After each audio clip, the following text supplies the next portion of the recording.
सबसे पहले शुरुआत उत्तर प्रदेश की खबर से। यूपी बीजेपी का अध्यक्ष कौन, इसको लेकर कयास लगाए जा रहे हैं और उसी से जुड़ी बड़ी खबर है मेरे पास। आज शुरू होगा यूपी बीजेपी अध्यक्ष चुनाव की प्रक्रिया।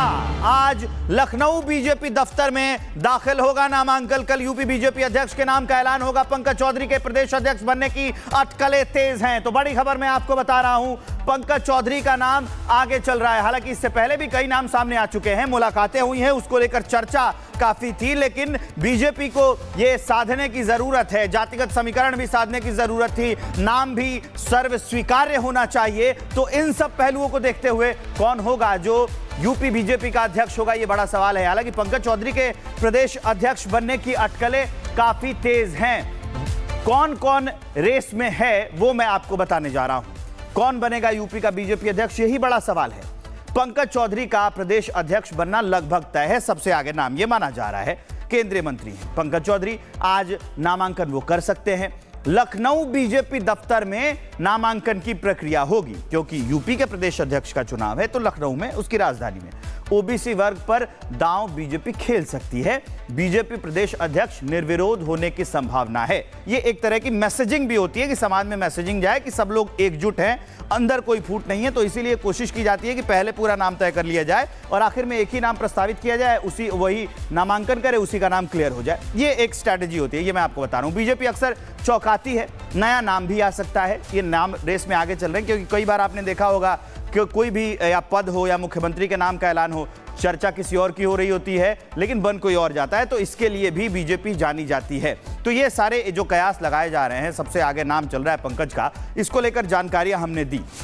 अब मैं आपको बताने जा रहा हूं कि कौन लोग हैं जिनका नाम इस रेस में सबसे आगे चल रहा है, इसके बारे में भी जानकारियां हैं। पंकज चौधरी, जिसके बारे में हमने जानकारी दे दी है, इसके अलावा वो बीएल वर्मा का नाम भी आगे चल रहा है और साध्वी निरंजन ज्योति, इनकी मुलाकात भी जेपी नड्डा से पिछले दिनों हुई थी, तभी से चर्चा चल रही है। और जो निरंजन ज्योति हैं ये ओबीसी समाज से आती हैं, तो इसलिए भी हो सकता है कि इनका नाम भी आगे आ सकता है। राघवेंद्र हमारे सहयोगी लखनऊ से जुड़ रहे हैं, सीधा हम आपको उनके पास लिए चलते हैं। राघवेंद्र, किसके हाथ में दी जाएगी कमान? सबसे बड़ा राज्य है, जिम्मेदारियों का बहुत बड़ा पिटारा उसको सौंपेगी बीजेपी।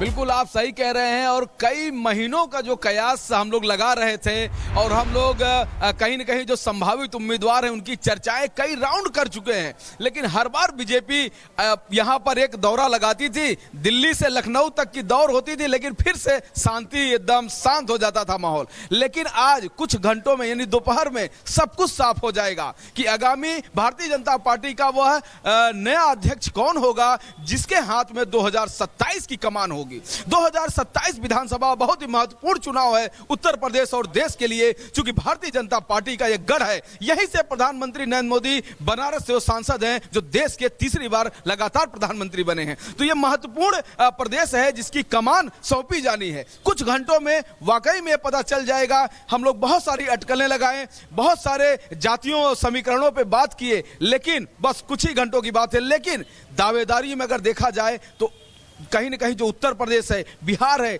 इन सब जगहों पे ओबीसी की एक मजबूत पकड़ है और भारतीय जनता पार्टी यह समझती है। तो कहीं न कहीं जो भारतीय जनता पार्टी जो फैसला लेने जा रही है वो ओबीसी वोट बैंक पे लेने जा रही है। तो ओबीसी का नेता जो है वो भारतीय जनता पार्टी का प्रदेश अध्यक्ष हो सकता है, लेकिन कहीं न कहीं अभी बिल्कुल। और हम आपको यह भी बताएंगे कि मैं भारतीय जनता पार्टी के प्रांगण में मौजूद हूं और देखिए यहां पर तैयारियां कैसे हो रही हैं। मैं अपने सहयोगी से कहूंगा कि आइए देखिए यहां पर किस तरह की, आप देख रहे हैं ना कि यहां पर कम से कम 20 किलो एक साइड में, ये देखिए ये गेंदे का फूल मंगाया गया है और आप देखिए किस तरह से रंग रोगन हो रहा है। आप देखिए यहाँ पे सजावट का काम शुरू है।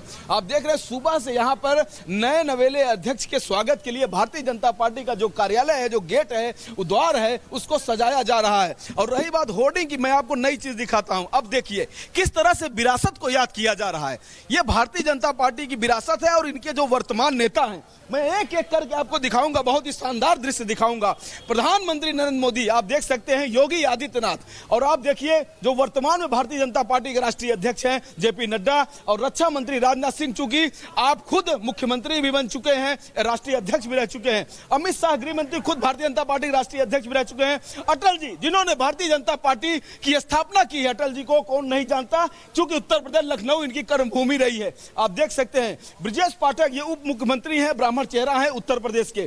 केशव प्रसाद मौर्य ये प्रदेश अध्यक्ष भी रह चुके हैं, वर्तमान में 2 बार लगातार उप मुख्यमंत्री रहे हैं, और ये ओबीसी के बहुत प्रबल चेहरा है उत्तर प्रदेश में। आप देखिए वर्तमान में जो प्रदेश अध्यक्ष है भूपेंद्र सिंह चौधरी, वर्तमान में यही भारतीय जनता पार्टी के प्रदेश अध्यक्ष हैं। महेंद्र नाथ पांडे ये पूर्व केंद्रीय मंत्री भी रह चुके हैं और भारतीय जनता पार्टी प्रदेश अध्यक्ष भी रह चुके हैं। तो इस तरह से जो लगातार जो नेताओं की यहाँ पर जो श्रृंखला है, आप देख सकते हैं कि वही सब चेहरे जो हैं फिर से। तो ये भारतीय जनता पार्टी ने अपने दफ्तर में शानदार आयोजन किया है। मैं अगर इधर की बात करता हूं तो आप यहाँ देखिए आगंतुक कक्ष एक प्रांगण में बनाया गया है। यहाँ देखिए शानदार एक प्रांगण बनाया गया है। यहाँ देखिए कुंटलों की संख्या में देखो मालाएं यहाँ पर रखी गई हैं। आप देख सकते हैं यहाँ पे क्या है। तो इस तरह से जो तैयारियां हैं, जो भाई उत्सव का माहौल, अभी दोपहर के बाद जब नामांकन कल यानी जब प्रदेश अध्यक्ष की जो पूरी प्रक्रिया पूरी हो जाएगी लोहिया विश्वविद्यालय लखनऊ में, तो उसके बाद यहाँ जश्न का माहौल भी होगा। आप देख सकते हैं यहाँ मंदिर है भारतीय जनता पार्टी के प्रांगण में, आप देखिए बहुत ही प्राचीन मंदिर है जिसको यहाँ पर सजाया धजाया जा रहा है। तो ये भारतीय जनता पार्टी जो परंपरा और संस्कृति की बात करती है तो वो दिखता है। 2 द्वार पर 2 यहाँ पर प्रमुख मंदिर है, बहुत प्राचीन मंदिर है। तो इस तरह की जो तैयारी है, हालांकि भी सुबह का समय है, 10 बजे 2 बजे नामांकन की प्रक्रिया है, तो अभी समय है। धीरे धीरे सारे नेता यहाँ पर, चूंकि भारतीय जनता पार्टी के राष्ट्रीय संगठन महामंत्री BL संतोष यहाँ आ चुके हैं। आज संभावना है कि यहाँ पर पीयूष गोयल पहुंचने वाले हैं, तावड़े जी पहुंचने वाले हैं। बाकी यहाँ के नेता मुख्यमंत्री योगी आदित्यनाथ मुख्यमंत्री वो हैं ही, प्रदेश अध्यक्ष यहाँ पर हैं ही वर्तमान में, संगठन महामंत्री जो उत्तर प्रदेश के वो हैं ही, दोनों उप मुख्यमंत्री हैं। और जो तमाम जो मतदाता हैं जो इस पूरे प्रदेश अध्यक्ष की प्रक्रिया में भाग लेंगे, उनको भी इन्विटेशन जा चुका है। वो सारे लोग, सबको आमंत्रण जा चुका है। ग्राउंड रिपोर्ट आप उसी कार्यालय से दिखा रहे हैं। राघवेंद्र आप हमारे साथ बने रहिए। जिस पंकज चौधरी का नाम सबसे आगे चल रहा है उसके बारे में मैं अपने दर्शकों को जानकारी देने जा रहा हूं कि ये कौन है। केंद्रीय वित्त राज्य मंत्री हैं, महाराजगंज से 7 बार के सांसद हैं। आप सोचिए कितनी बड़ी संख्या है, 7 बार से लगातार जीते हैं ये। ओबीसी के कुर्मी समुदाय से आते हैं। ओबीसी समुदाय जो मैं जिक्र कर रहा था बुलेटिन की शुरुआत में ही, 2021 से मोदी सरकार में मंत्री भी हैं। 1991 में पहली बार सांसद बने थे। अच्छे प्लानर माने जाते हैं, संगठनात्मक रणनीतिकार भी हैं ये। पार्षद से राजनीति की शुरुआत की थी, गोरखपुर के डेप्यूटी मेयर भी रह चुके हैं। मोदी और शाह के भरोसेमंद नेता हैं। 2023 में मोदी अचानक इनके घर पहुंच गए थे, तब भी बड़ी चर्चा हुई थी अगर आपको याद हो तो पंकज चौधरी के बारे में ये सारी जानकारियां हैं। यूपी बीजेपी अध्यक्ष का चुनाव हो रहा है। नामांकन की क्या तारीख है वो भी मैं आपको बता देता हूं। आज दोपहर 2 बजे से 3 बजे तक ये पत्रों की जांच आगे की जाएगी। 3 बजे से 4 बजे तक नामांकन का नाम वापस लेने के लिए 4 से 5 बजे तक का समय है। नए प्रदेश अध्यक्ष का ऐलान 14 दिसंबर को होगा। जरूरत पड़ने पर मतदान होगा 14 दिसंबर को। राघवेंद्र हमारे सहयोगी जुड़ रहे हैं। 14 दिसंबर की तारीख भी बहुत खास है राघवेंद्र। लगता है कि खरमास शुरू होने से पहले ये चाहते हैं कि पहले अध्यक्ष का चुनाव निपटा दिया जाए, इसलिए भी 14 दिसंबर की तारीख तय की गई है। और इनसाइड स्टोरी क्या है जरा बताइए दर्शकों को।